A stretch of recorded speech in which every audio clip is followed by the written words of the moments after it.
دوستان، سرعت بالا مشاهده کردیم. 66 69 70. ما از ظهر تا حالا با ایمنی درگیریم. مرتب بیسیم میزنه که چرا کار نمی کنیم، چرا بار پیمانکار رو نمی رسونیم.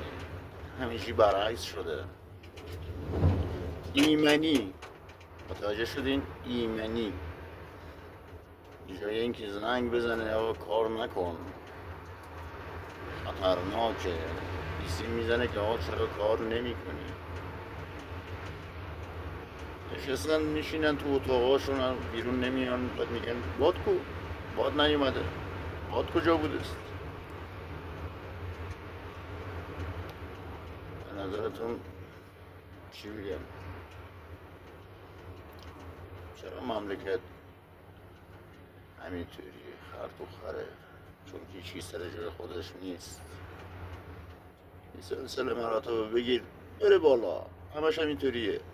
برو بالا، هرچی بری بالاتر خرابتر از اینو میبینی و مشاهده میکنی.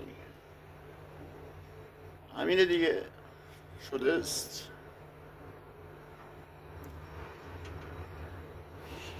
حرفی واسه گفتن نداریم. البته حرف زیاد داریم ولی کسی گوش نمیده. نظر شما چیه؟